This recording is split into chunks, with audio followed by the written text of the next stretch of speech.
Staline est le maître incontesté de l'URSS depuis près de 30 ans quand il décède le 5 mars 1953 des suites d'une attaque cérébrale. Ses funérailles ont lieu le 9 mars 1953.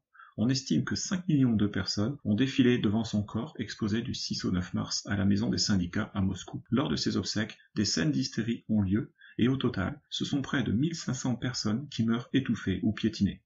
Son cercueil est placé dans le mausolée de Lénine, sur la place Rouge, aux côtés du sarcophage de Lénine. C'est une troïka composée de Malenkov, Beria et Molotov qui prend la direction du pays. Mais l'autorité réelle revient à Beria qui annonce une amnistie pour tous les condamnés à moins de 5 ans de prison, soit environ 1 million de personnes, dès le 10 mars. Dans le bloc de l'Est et dans le monde en général, c'est officiellement le respect de la mémoire du disparu qui semble dominer, mais aussi la crainte dans un avenir devenu incertain. En RDA, la mort de Staline entraîne un soulèvement populaire contre le régime communiste le 16 juin. On croit à une réunification rapide, mais la répression est sévère. Le stalinisme n'est pas mort. Rapidement, en 1953, c'est Nikita Khrouchtchev qui prend la tête du pays.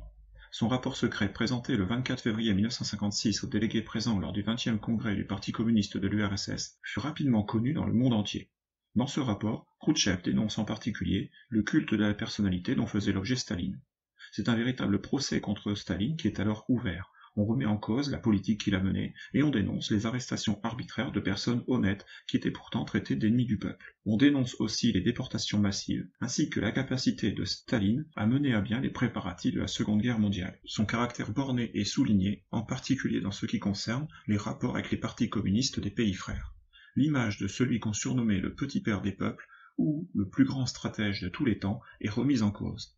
Mais si Staline est critiqué, le système en lui-même n'est pas remis en cause. En fait, en chargeant ainsi Staline, Khrouchtchev veut sauver le système tout en éliminant les cadres staliniens pour se donner les mains libres. À partir de cette date, on efface les traces de Staline, ses statues sont démontées, Stalingrad est renommé Volgograd, son corps est sorti du mausolée de Lénine en 1961.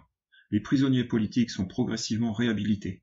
Ce rapport constitue pour la plupart des pays frères d'Europe de l'Est un choc, car ils sont soumis eux-mêmes à un culte de la personnalité de leur propre chef, le plus souvent installé au pouvoir par Staline lui-même. En Chine, Mao adopte une position anti-révisionniste, afin d'éviter toute déstalinisation, et il rompt avec l'URSS au début des années 1960. En Hongrie, le soulèvement de Budapest, fin octobre-début novembre 1956, est sévèrement réprimé par l'armée soviétique. Les espoirs de ceux qui espéraient que la dénonciation de Staline allait permettre une libéralisation sont déçus, car il est clair rapidement que le Parti communiste exerce son pouvoir sans partage et sans changement d'idéologie. En 1964, Khrouchtchev est remplacé par Brejnev, qui interrompt la déstalinisation et réhabilite progressivement Staline.